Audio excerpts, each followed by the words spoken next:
Olá, meu nome é Stephanie Wagner, sou flautista do Remix Ensemble da Casa da Música e estou aqui hoje com a compositora Ângela da Ponte. Olá, Ângela. Olá. Espero que esteja tudo bem contigo. Bem-vinda. Está tudo bem, obrigada. Ao Zooming In. Obrigada pela tua disponibilidade por estares aqui comigo hoje para falarmos um bocadinho sobre ti e sobre a tua obra Crasse em Momentum. Obrigada pelo convite. Muito prazer. E um título, Crasse em Momentum, que depois já vamos falar um bocadinho, se calhar nos consegue explicar melhor do que é que trata. Então, eu gostava de falar contigo muito rapidamente sobre o teu currículo, na tua passagem, de onde vieste e onde estás agora.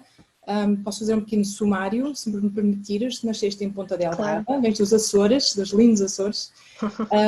Passaste pela ESMAI e fizeste um doutoramento em Birmingham, no Reino Unido. E, claro, é daí que nós te conhecemos. Passaste também pela Casa da Música, onde foste jovem compositora em residência, em 2011, se não estou em erro. Certo. Exatamente, e foi aí que nos conhecemos. Ângela, diz-me pronto, isto agora são pontos os pontos maiores da tua vida. Explica-me um bocadinho quais foram os teus pontos marcantes, passagens, pessoas que encontraste, sítios em que estiveste, que te marcaram, que te formaram para quem és hoje, e como músico, mas também como compositora, claro, mas também como pessoa. Então, eu acho que a primeira referência parte exatamente da saída de São Miguel para o Porto, que eu acho que quem é ilhéu e quem sai do meio de uma cidade muito pequena e vai para uma cidade pronto, com algumas dimensões maiores do que as anteriores, percebe que este é de facto, aquele pelo menos foi um primeiro marco na minha história enquanto compositora,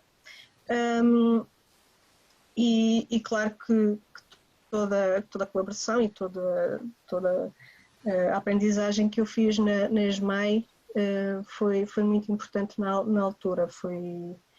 Foi uma passagem que eu relembro com muita nostalgia, com muita afeição, e que atualmente, enquanto colaboradora também, enquanto docente na ESMAI, é curioso ver-te todo um trajeto e depois regressar às bases. Portanto, a primeira influência, o primeiro marco foi aí na escola. Alguns com quem estudaste? Portanto, o curso de composição e ainda continua a ser essa a prática. Portanto, nós, na altura, tínhamos todos os anos um professor diferente e ainda também continua a ser assim. Eu estudei com o Dimitris Andrikopoulos, com o qual ainda tenho uma amizade bastante profunda atualmente, com o professor Eugênio Amorim. Passei também pelas mãos do professor Fernando Lapa, mais no âmbito da orquestração. Fui aluna da Marina Piccolo, que infelizmente já não está connosco. Pronto, os nomes que me foram mais marcantes também dentro da escola. O Carlos Guedes também está longe neste momento. Claro. E pronto, e foi de facto, e continua a ser uma escola bastante forte, com uma atividade bastante intensa. E o primeiro marco foi aí. E depois todas as oportunidades que nós tínhamos de ensaio, de concertos, recitais, era-nos bastante estimulante, porque os professores diziam-nos para nos mandarmos, para fazermos coisas. Aproveitarem, não é? Aproveitar bastante a escola, o departamento de teatro, o departamento de PTM. Portanto, existia realmente uma rede muito forte de contactos, uma rede muito forte também de aprendizagens nos diferentes meios. Depois comecei a trabalhar, felizmente, logo após a licenciatura comecei a trabalhar no Conservatório Regional de Vila Real. Fiquei um ano fiquei, penso que 1 ano ou 2 anos somente a trabalhar e depois quis retomar os estudos. Comecei com um mestrado em Birmingham. Portanto, na altura fiz como mestrado à distância e depois ao longo do curso percebi que poderia evoluir para o doutoramento e depois fiz, por influência também do meu orientador, o John T. Harrison. Ele disse, não, vem fazer doutoramento connosco, e então decidi que seria melhor aproveitar ao máximo também aquela instituição que é essencialmente reconhecida no departamento de música e no curso de composição, é especialmente reconhecida pelo sistema de difusão multicanal chamado BEAST, que é Birmingham Electroacoustic Theatre. E depois aí também foi um marco muito importante, novamente sair da minha zona de conforto.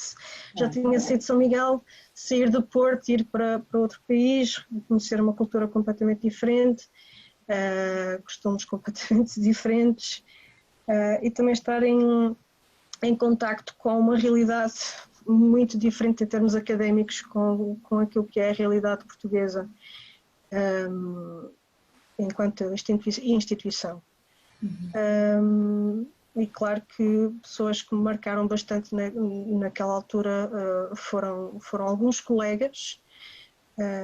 Tenho 2 colegas que me marcaram bastante, o Jorge Garcia Moncada, que é da Colômbia, e mesmo a nível pessoal sempre se disponibilizou bastante em dar-me casa, em dar-me conselhos e nesse sentido também isto é muito importante quando nós saímos de casa e precisamos de ter alguma âncora, alguma coisa que nos ajude a continuar. Depois tenho um outro grande amigo meu que é o Manfredi Clemente, italiano, que também esteve mais ou menos na mesma situação que eu, começou com mestrado e depois fez doutoramento, também tivemos o mesmo orientador, fomos dos últimos alunos oficiais, digamos assim, do John T. Harrison, entretanto ele já está reformado, e claro, o meu orientador, o John T. Harrison, o atual coordenador do curso, o Scott Wilson, o meu co-orientador, o Michael Zev Gordon, foram pessoas, foram pilares nesta grande aventura que foi Birmingham. Mas tu disseste que tu saíste muitas vezes então da tua zona de conforto, mas por outro lado já também sabemos que sair das zonas de conforto também podem abrir mundos e horizontes e portas e não é, ter, enfim, ajudar também a nós, se calhar, a encontrar a nossa própria voz e encontrar-nos a nós, se calhar. Não é? Exato, é muito gratificante e principalmente nós percebermos o que é que não queremos, porque às vezes nós pensamos, lá fora que é bom, ou pronto, algumas é tudo mais fácil, não é? alguns idealismos ou situações que nós pensamos que vão ser mais fáceis ou que vão ser e às vezes caímos, ok, isto se calhar foi uma ilusão, não querendo dizer que que era mau, não era esse propósito, mas às vezes nós vamos um bocado iludidos com determinadas coisas e depois percebemos que se calhar o que nós fazíamos, o que nós tínhamos, de certa maneira, até não era assim tão mau. Pronto, e nesse aspecto também foi uma aprendizagem pessoal, foi muito positivo nesse sentido. E já falámos da passagem também pela Casa da Música, claro, em 2011, já faz quase 10 anos. Desta passagem, e temos que explicar que a jovem compositora do ano compõe para os agrupamentos da Casa e pronto, é uma grande experiência também de repente estar a escrever para uma sinfónica, orquestra sinfónica e também para o Remix Ensemble, claro. Como é que foi? Como é que tu agora, olhando para trás, como é que passou este ano? Como é que foi? Foi muito stress ou foi... Dizes o ano 2011 2011, da residência. Sim.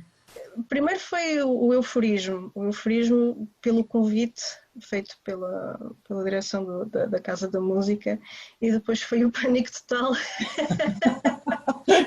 que eu acho que acontece a todos os jovens compositores, porque ok, consegui, e agora? E agora? Claro. Não, mas de facto foi um ano também muito emocionante para mim, porque senti que tinha muita responsabilidade. Era uma instituição que estava a acreditar em mim e tinha que também fazer com que isso fosse reconhecido de alguma forma. Eu espero ter conseguido. E esse ano foi de facto muito trabalhoso, mas muito gratificante, no sentido em que pude trabalhar com uma orquestra, com um ensemble de alto nível, quer dizer que conseguiam tocar tudo aquilo que lhes fosse entregue, e o facto também de poder aprender.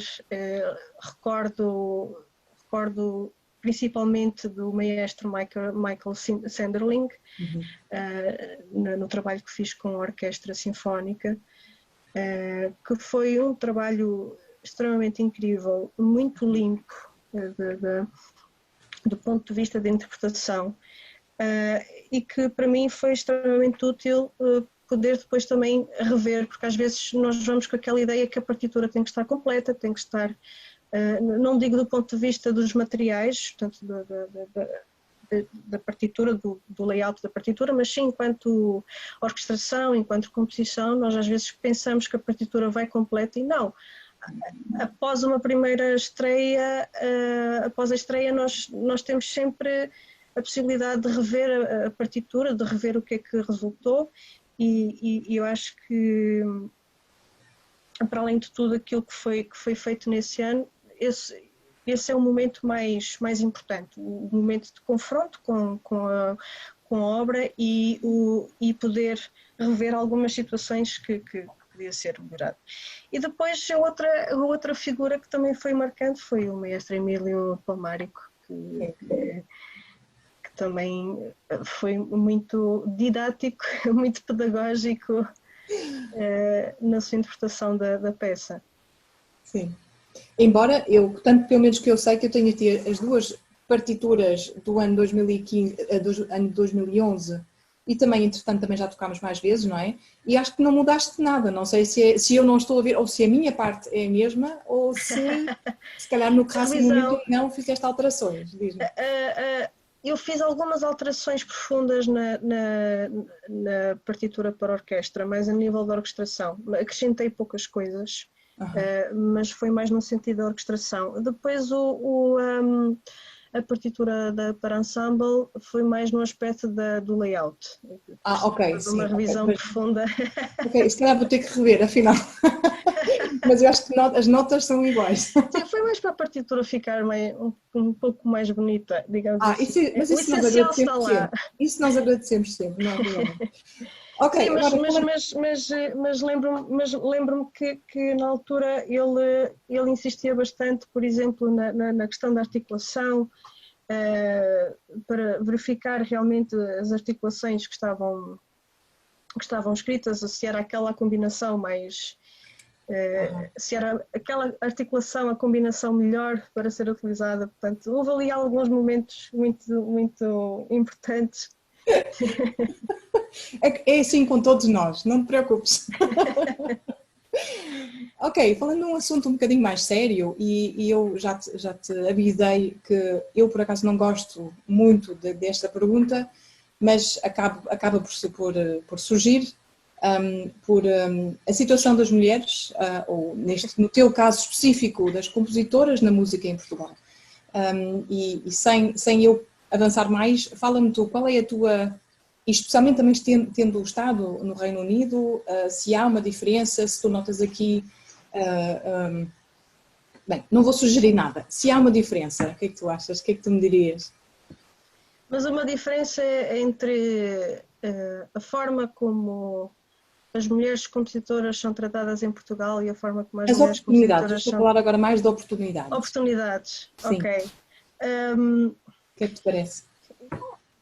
Primeiro, eu acho que é perigoso estar aqui a generalizar, eu só posso falar de mim e felizmente sinto-me numa posição extremamente grata,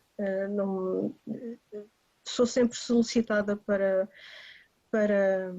fazer, ter encomendas, participar de alguma forma, colaborar de alguma forma. Todos os anos tenho projetos e nesse sentido não posso dizer que esteja mal.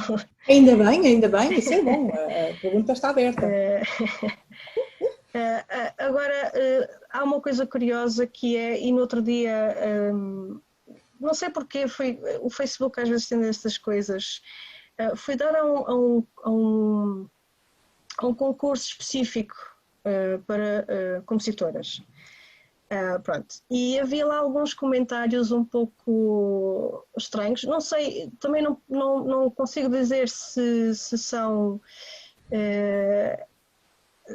justos ou não, mas alguns comentários de sentimento de injustiça, porque é que os homens não podem concorrer àquele concurso,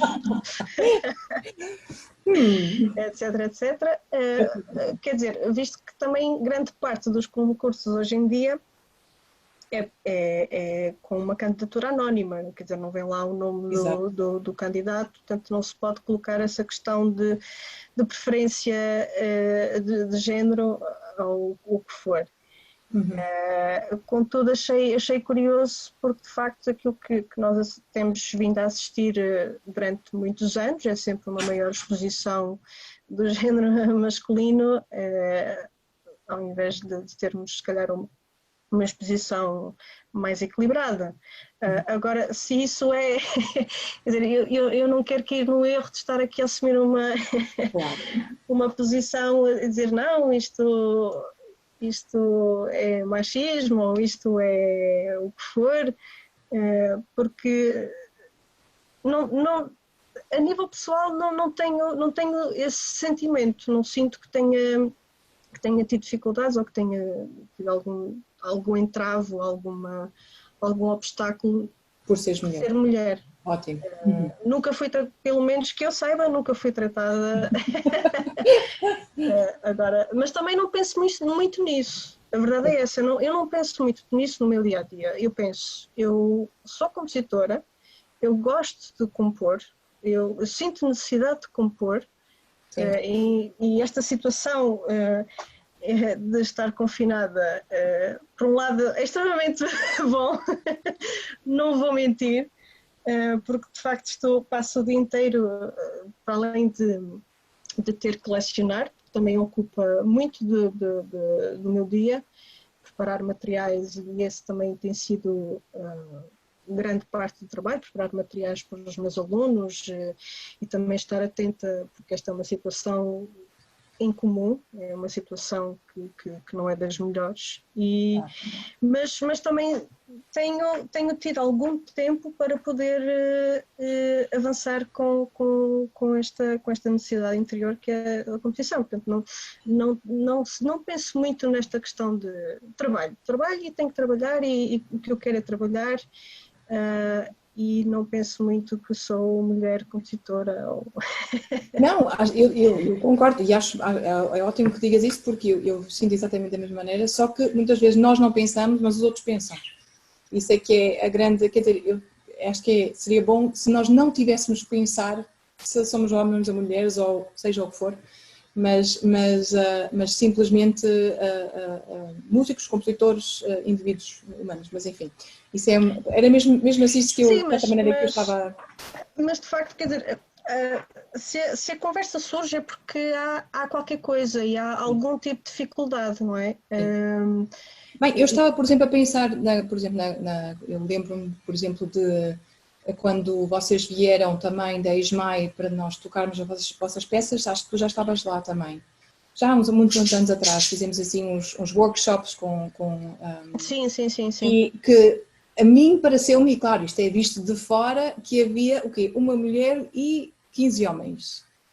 E claro, e depois, obviamente, outra vez, quem está por fora pensa automaticamente, e as mulheres, onde é que estão? Porque será que há tão poucas mulheres? E é simplesmente por isso que estou-te a perguntar, e se de dentro, qual é a tua sensação? E partilho completamente contigo que de dentro nós não pensamos nisso, é mais de quem vem de fora e nos vê e pronto, e pensa que há aí uma razão qualquer, seja, não é? Seja ela qual for. Pronto. Sim, quer dizer, há muitas áreas em que isso também acontece, mas só para dar alguns exemplos, a grande parte da programação de várias instituições muitas das vezes não incorpora uma programação equilibrada, não é? Temos sempre grande parte das vezes uma programação, para além de ser maioritariamente clássica, de compositores. E as compositoras, pronto, volta e meia vão aparecendo. Sim, sim, exato. Volta e meia vão aparecendo. Não sei, é uma coisa que de facto merece uma observação mais cuidada e também precisamos perceber se isso é uma questão natural ou se é uma questão imposta pela sociedade. Sim. Portanto, alguns estudos já são feitos à volta disto, mas acho que ainda precisamos de algum tempo para assimilar e para tentar perceber o que é que... Mas como professora, e tu ensinas composição? Portanto, eu ensino no nível secundário, Sim. a análise e técnicas de composição, Uhum. e aí não é especificamente direcionado para a composição, é uma disciplina vasta, uma disciplina que abarca alunos de vários cursos. Sim. E na ESMAI é que ensino composição. Mas as jovens que passam pelas tuas mãos, elas falam contigo sobre se há um problema ou se é uma coisa Não. que se tem que, enfim, observar ou nem? Não. Quer dizer, acho que também ainda não surgiu essa oportunidade de conversa. Acho que também por vários motivos, mas por acaso nunca houve essa abordagem. Mas devo dizer que em 10 anos começo a ver mais alunas de composição Cada vez mais. cada vez mais do que no meu ano, por exemplo, éramos 3 alunas. Sim. 3 alunas. Sim. Bem, E isso acho agora... que é um sinal muito positivo que podemos deixar então este tema. Já falámos do confinamento um bocadinho, tu já começaste a dizer que também aproveitaste bastante. Tens um projeto agora específico que estás a trabalhar? Sim, eu tenho 2 projetos que estou a tentar terminar. Um deles é um projeto que é para fazer em Vila Real, para fazer no Teatro de Vila Real. Este projeto vem no âmbito foi proposto pela pela Direção Regional da Cultura do Norte, um projeto que se chama Nortear, onde eles propõem depois a musicar um dos livros que são premiados, e depois essa obra vai ser estreada em Portugal e depois na Galiza. E este projeto em específico passa um pouco pela instalação, quer dizer, agora estou um bocado, tenho que dar aqui uma volta porque a instalação já não pode passar pelas ideias iniciais, que era colocar o público a interagir com alguns objetos, a interagir com os músicos, e agora isto já fica assim um pouco condicionado. Claro. Mas este projeto vai ser também em colaboração com um ensemble residente do próprio Teatro de Vila Real, que se chama o Aniros Ensemble, dos quais fazem parte alguns colegas meus que também estão no conservatório. E tenho um outro projeto que também tenho que terminar em breve, que se chama Cidades Invisíveis, inspirado na obra homónima do Calvino, que foi encomendado pelo Performance Ensemble. Sim. Pronto, agora... Então estás muito ocupada e aproveitaste esse tempo. Agora, para falar do Krass em Momentum, diz-me só o título. Krass com K-R-A-S em Momentum não é exatamente uma coisa tipicamente dos Açores, mas... Não. O título, portanto, não sei se está inteiramente correto, mas tentei fazer a tradução para holandês, que seria ruído e momento. Okay. Portanto, esta característica do ruído foi algo que eu tentei explorar dentro da peça através de diferentes técnicas e passando por todos os instrumentos. E momentum, que tem a ver com as leis da física de Newton, de velocidade e de movimento de objetos, não que tivesse um paralelismo matemático na peça, mas mais a ideia do movimento e da aceleração de objetos. Isso, de certa forma, foi uma inspiração para construir a obra. Eu lembro de uma orquestração bastante densa. Sim. Sim. Eu lembro também da parte de flauta ser bastante,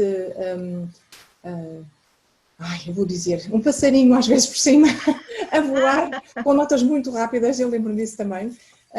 Mas isso tu exploraste então mesmo a capacidade dos instrumentos de irem aos limites e encher com isto então o espectro sonoro. Sim, foi essa a ideia? Sim, quer dizer, estas obras foram obras pós-licenciatura, olhando um pouco atrás, ainda estavam à procura de uma linguagem própria, à procura de me afirmar enquanto compositora. Entretanto, também a linguagem alterou-se um pouco, por intermédio destas influências todas que fui acumulando ao longo dos anos. E esta peça ainda tem um formato muito clássico, digamos, uma estrutura. E uma das coisas que o Emílio me disse na altura foi que tu tens uma forma quase rondó. Porquê é que não exploras mais a forma nas tuas peças? Sim. E de facto, quer dizer, o peso da tradição musical, não sei se já consegui ultrapassar isso, mas era uma das características que tinha ainda muito presentes na altura. Até porque a peça termina quase com um AB, depois AC e volta ao início. É extremamente clássico nesse sentido. E depois também todos os... O que não é mau, quer dizer, também é haver estruturas, muitas vezes nós temos estruturas nas coisas mais abstratas, de repente temos uma estrutura clássica. Isso acho que a combinação não se contradiz, acho que é perfeitamente aceitável. Claro. Interessante. E depois também todo o lado contrapontístico, mais um peso da tradição, e a peça joga muito com isso, com estas texturas densas, vêm desta necessidade também de querer explorar o contraponto, mas de um lado mais moderno, ou de um lado mais atual. E todas as superposições de camadas que poderiam ajudar também neste sentido do movimento, de aceleração, de contração. portanto, foi o objetivo na construção dessa peça. Muito bem. Então, Ângela, gostava de te agradecer então por esta pequena conversa. Espero que nos vejamos em breve, outra vez, quem sabe, na Casa da Música. Esperemos bem que sim. Esperemos bem que sim, vai ser em breve, de certeza. E desejo-te o melhor e espero que os teus projetos corram bem e que agora o resto do tempo de confinamento, que já não é confinamento, que te ajude então a te concentrar muito bem nestes projetos e que sejam um sucesso. Muito obrigada, Ângela. Obrigada. Tchau.